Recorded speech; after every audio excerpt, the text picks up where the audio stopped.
Hey, Eagle Run 23 here. Let me see if I can get caught up on what is happening with our 8.6 Blackout reloading. Did pick up some H110. I think that this could be useful when we start doing subsonic, but we're just going to set that aside for now. Now let's talk about what we have here in the box. These are the remaining rounds that we took hunting with us. I filmed that little piece earlier. We went out to the range and had disaster strike to us. So we mangled up a case and these primers are not popped, which means the bullet fell out of the case again. Now, I did not even get to test my crimp. These were two separate load ranges of powder, and we have them stuffed. So these we have quite a bit shorter than what we had our hunting load.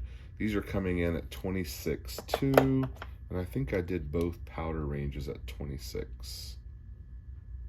Yeah, 26.3. When I'm saying two, it's actually, I'm saying 26, but I mean 2.62. So these are all 2.62. Okay, so because the bullets are flying out of these, I think when the bolt carrier goes home, it's actually popping the bullet out.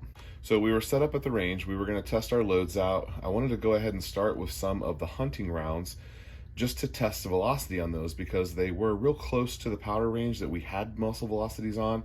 But since I made so many of them, I thought, I'll get the gun going and make sure everything's working. Well, disaster strikes. When the first round goes in, the bullet fell out. And I guess when the carrier's going home, it's going home hard enough that it's popping the bullet out in the chamber. It's not difficult to get the bullet out. You just run your, a cleaning rod through there and it will come right out. But it definitely makes a massive mess. So I got it cleaned up enough to where I thought I could shoot it, put the next round in, click, no boom. So I figure it's still real dirty. So after I play around with it, I think I got it cleaned up again. I put another hunting round in. I guess that was my mistake. I should have maybe went to something else.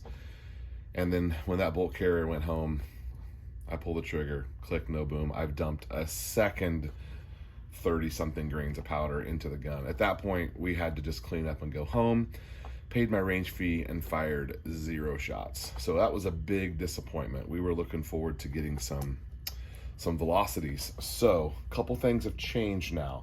I have since run all of these hunting rounds to our lower depth, which we are now running everything at 2.63 and 2.62, somewhere right in through there. They're all just a little bit different, but that's 2.62 to 2.63, and that's just kind of how we're coming out of the machine. So everything has been crimped and everything is shorter. I essentially have 3 powder ranges to test, and I think I'm gonna go in the morning to do that. But today, in the mail, we picked up a package. You guys might have seen this guy in the comments. His name is Nate, and he sent me an email and said, I'm gonna send you some stuff. So he has made some cases for us. These are S&B 6.5 Creedmoor, which we have some of those that we're going to be making up as well. Large rifle primer, resized to 1.665-ish, and then they were trimmed to 1.3. Are those shorter than mine? I want to compare those to mine. We just did a video on how we're making our cases. They have been chamfered and deburred, and the necks have been turned as well. Oh, see, I don't have a neck turner. So far, everything that we've made has been fine. So, Danger, these were used to set up dies and trim.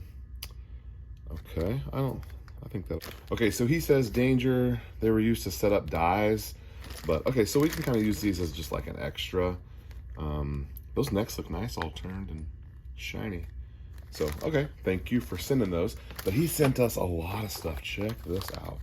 So, these are some more cases. Let's see what he says about these.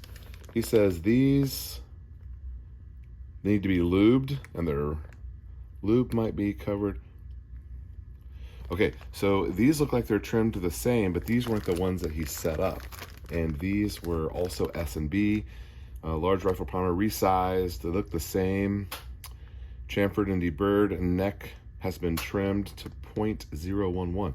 Okay, so these are the first ones that I should use. Okay, awesome. Thank you so much, Nate. And then he just sent us a bag of some Creedmoor cases, which is fantastic. These are, oh, these are small rifle primer Creedmoors. That is huge because I have so much small rifle primers and I'm running low on large rifle primers. Okay, so that's interesting. And then down at the bottom of the box, there's a real heavy bag. And look at those fat boys. And look what he wrote, for them sweet piggies. Okay, let's open this up and see what the note says. Wow, these are actually the 285s from Gorilla. He bought some of those. These were really expensive. I had a chance to buy some and I passed on it just because we're focusing on supers right now. But these are the 285s. I think mine are 288s that are the factory Gorilla boxes that I have. I'm saving those until we get our suppressor. Okay, so these we will not load supersonic. We will save those for some subsonic. By the way, by the time you're seeing this video, my 8-inch barrel will be here. That's right, we're building an 8.6 Blackout with a 6-inch barrel. So more details on that coming soon. Hey, thank you so much, Nate. If you guys want to send anything, my P.O. box is down below. I wonder if I should just load some of these up and try his stuff too. You know what? These are all hammer bullets. Let's kind of want to save some of those hammers. Let me see how many I have left. Yeah, we're running low on hammers. 2, 4, 6, 8, 10, 12. I mean, we got less than 20 in there. So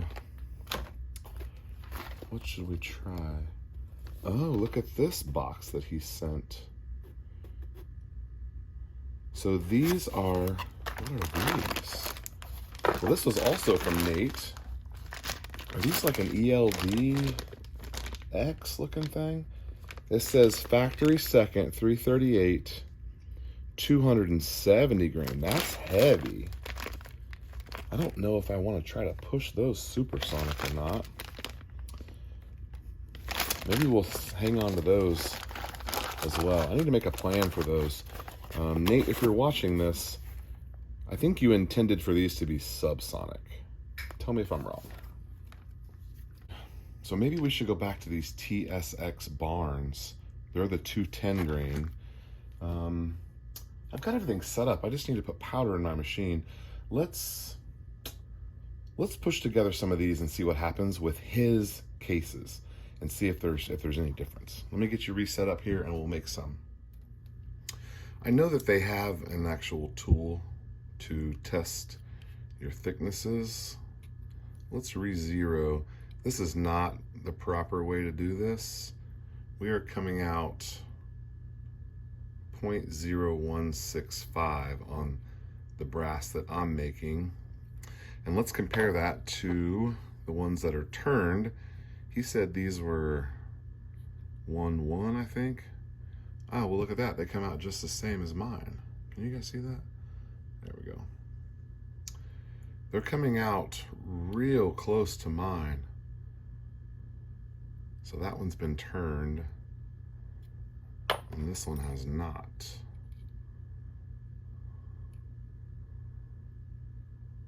Huh. Okay, so Starline brass so far doesn't need to be turned. So here is our, these are S&B brass. We're gonna do a little lube on them and get them loaded up. I'm just using this Hornady One Lube. I had a couple people in the comments saying this stuff was no good, but so far so good for me. I don't know, if I'm missing something, I know you guys will let me know, but so far I feel like it's working. All right, let's get this one set up here and we'll test our powder loads and see how the Dillon is running tonight.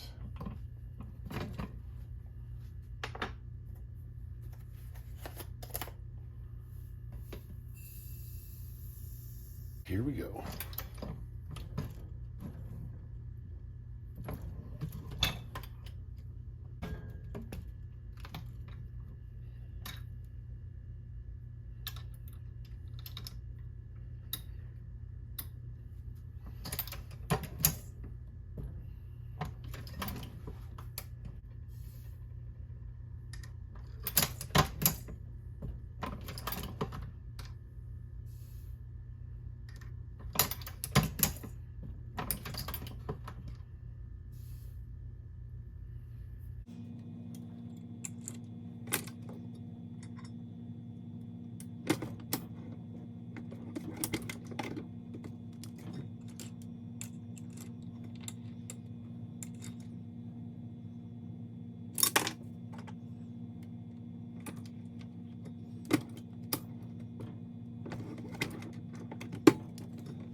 All right, so all of these with the barns are coming out at 26.3, 26.4. So that bullet's just a little bit, 26.39. Yeah, 26.39. All right, so I'm very happy with that. I feel like they've been crimped and seated properly. They're not gonna fall out. Okay, so this is mostly from my memory here. I do have this written down, but in case I lose it, these are all the original hunting load. These 5 are 26.2 grains of powder. These are 26.7, and these are all 27.0. So we're gonna test those out, get our velocities. I'm still trying to push myself up to like 2,300 feet per second. I've even heard of some people being in like 2,500 range. So maybe we still have a ways to go. I think maybe the bolt guns can run a little bit more. I don't know. So this is where we're at. Let's go to the range, and hopefully we don't have any disasters, and I can share this video with you. All right.